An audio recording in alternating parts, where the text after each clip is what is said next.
Akidah itu bahasa Arab yang sudah jadi bahasa Indonesia. Dalam keseharian biasa kita dengarkan istilah akad. Bapak-bapak pasti sudah paham ini, apalagi yang sudah nikah. Biasa namanya ada akad nikah. Artinya perjanjian hidup bersama antara laki-laki dengan perempuan, membangun satu keluarga. Maka itu namanya akad nikah. Ada juga akad jual beli, perjanjian antara penjual dengan pembeli untuk saling memanfaatkan. Itu namanya akad jual beli. Perjanjian antara manusia dengan Tuhan itu namanya akidah. Kalau konsepnya dari Islam dinamakan akidah Islamiyah. Kalau konsepnya dari Nasrani dinamakan akidatun Nasara.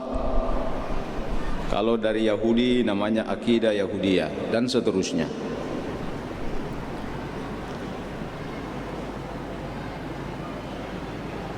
Begitu pentingnya akidah ini menjadi dasar utama dari agama kita untuk menentukan diterima atau tidaknya amal perbuatan kita. Bagaimanapun banyaknya salatnya, hampir tiap tahun naik umroh, haji sudah sering, ibadah macam-macam, tapi bermasalah pada akidahnya, maka semua yang dilakukan ditolak. Ini hanya perbuatan hati. Terguling-guling mobilnya, hancur mobilnya, pas keluar dari mobilnya dia cium tangannya, dia bilang gara-gara cincin ini saya selamat. Berarti cincin yang membuat dia selamat menurutnya. Kalau demikian rusak akidahnya karena mensyarikatkan, mensekutukan Tuhan dalam hatinya, bahwa ada kekuatan selain kekuatan dari Allah. Itu namanya syirik. Dan agama Islam ini dari ayat-ayat yang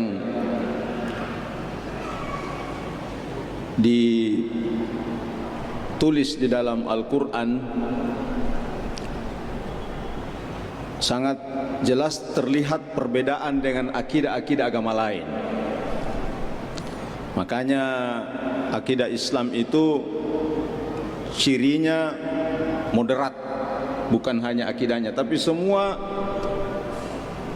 yang ada di dalam agama syariah juga moderat, akhlaknya juga moderat. Moderat itu artinya wasatiyah, biasa diartikan di tengah-tengah, tidak terlalu ke kanan, tidak terlalu ke kiri. Dan itu yang kita minta, siratal mustaqim, ghairil maghdubi alaihim waladhdallin. Ulama tafsir selalu menjelaskan itu. Siapa itu maghdub? Jadi kita ini minta begini, yang di tengah, namanya wasatiyah. Maghdub itu kalau tafsir, hampir semua tafsir menjelaskan maghdub itu akidah Nasrani. Kenapa? Terlalu lembut. Kalau ditampar sekali, yang kanan kasih lagi yang kiri, ini masih ada pipi kiri ini, tampar lagi. Nah, terlalu lembut. Beda dengan waladhdallin. Waladhdallin itu ulama tafsir selalu mengarahkan tafsirnya ke Yahudi. Kenapa Yahudi? Kalau ditampar sekali harus dibalas 3 kali, tidak boleh 1 kali. Kalau perlu tendang. Nah, itu gaya Yahudi itu. Jadi kalau ada orang yang taliwat caranya membalas, kalau kebetulan orang Bugis, berarti itu namanya Bugis Yahudi. Ya, gayanya gaya Yahudi. Nah, Islam tidak begitu, bukan gaya Maghdubi, bukan gaya waladhdallin. Kita minta mustaqim. Bagaimana itu mustaqim? Kalau ditampar sekali, balas juga satu kali. Tapi kalau kau maafkan, itu lebih baik daripada kau balas. Nah, itu Islam itu. Wa jazaa'u sayyi'atin sayyi'atun mithluha. Jadi balasannya satu pelanggaran, satu pukulan yang sama. Walakum fil qisasi hayatu ya ulil albab. Wa katabna alaihim fiha anna nafsa bin nafs wal 'aina bil 'ain wal anfa bil anf. Kalau hidungmu dipukul, dicubit, hidungnya juga. Kalau telinganya dijewer juga telinganya. Nah, itulah namanya qisas. Tapi kalau kau maafkan, itu lebih baik daripada kau membalasnya. Termasuk akidah Islam. Akidah Islam itu berada di tengah-tengah. Maksudnya apa? Al-Quran mengajarkan kita akidah tentang Tuhan. Tidak boleh kita gambarkan Tuhan dalam bentuk fisik seperti akidah yang lain. Ada yang gambarkan Tuhannya dalam bentuk patung, ada yang bentuk makhluk, ada bentuk gambar. Tidak boleh.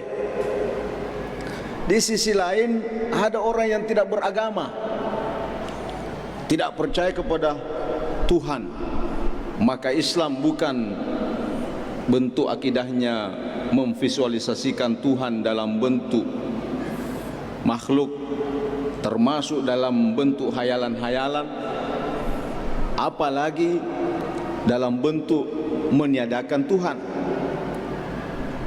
Maka kalau kita temukan ayat-ayat di dalam Al-Quran yang menyatakan tentang Allah Subhanahu wa taala, maka ketahuilah bahwa semua ayat itu harus dikembalikan kepada ayat yang utama. Apa itu yang ayat utama? Laisa kamitslihi syai'. Itu ayat utama itu. Laisa kamitslihi syai', tidak ada samanya. Jadi kalau tiba-tiba terlintas dalam pikiran kita membayangkan Allah, langsung kita tepis, laisa kamitslihi syai'. Jadi ini ayat andalan Pak, ini hafal ini. Jangan kita keluar nanti dari masjid kalau tidak hafal ini. Laisa kamitslihi syai'. Kalau tiba-tiba ada lagi dalam pikiran kita, mungkin itu Allah sekarang ada di sini, mungkin Allah sekarang itu kerja ini. Laisa kamitslihi syai'. Kalau lupa itu laisa kamitslihi syai', itu kita baca lagi. Allahus samad lam yalid wa lam yulad wa lam yakul lahu kufuwan ahad. Itu sama artinya laisa kamitslihi syai'. Lam yalid, tidak beranak, wa lam yulad, tidak punya anak, tidak diperanakkan, tidak punya ibu. Jadi tidak punya anak, tidak punya ibu. Wa lam yakul lahu kufuwan ahad, dan tidak ada samanya. Tidak ada yang mirip, tidak ada yang sama. Nah, itu namanya menepis bayangan-bayangan yang melintas dalam pikiran kita. Jadi kalau misalnya ada ayat yang menyatakan begini, wa idza sa'alaka ibadi anni fa inni qarib. Kalau hambaku bertanya di mana saya, bilang saja saya dekat. Woi, dekat? Dekat bagaimana? Nah, ini sudah ayat. Ada lagi ayat mengatakan wa fis samai wa fil ardi ilahun wa fis samai ilahun wa fil ardi ilah. Di langit ada Tuhan, di bumi ada Tuhan. Ada lagi wa huwallahu fis samawati wa fil ard. Allah itu ada di langit, ada juga di bumi. Ada lagi ayat tsumma stawa 'alal arsy. Allah itu kalau biasa diterjemahkan bersemayam di atas arsy. Berarti ayat-ayat seperti ini ada yang mengatakan Tuhan ada di bumi, Tuhan ada di langit, Tuhan dekat, Tuhan ada di bersemayam di atas arsy. Maka ulama ahli sunnah mengatakan, kalau menemukan ayat-ayat seperti ini, langsung kembalikan. Laisa kamitslihi syai'. Allah tidak mungkin sama, Allah tidak mungkin tergambar, Allah tidak mungkin terpikirkan. Karena pikiran kita ini, otak kita ini tidak bisa mendeteksi yang maha tidak terbatas. Otak kita ini terbatas. Jadi kalau ada otak yang mencoba mendeteksi Tuhan, hanya ada dua kemungkinan. Tuhannya salah alamat, atau nabetu sarapa.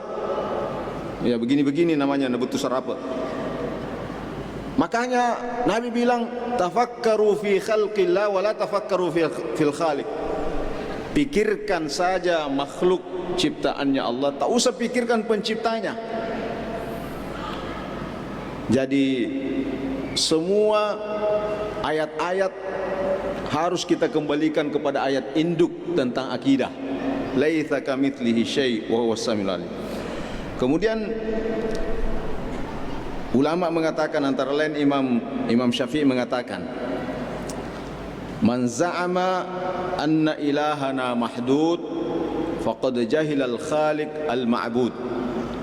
Siapa yang meyakini bahwa Allah itu ada dalam sekat ruang, sekat waktu.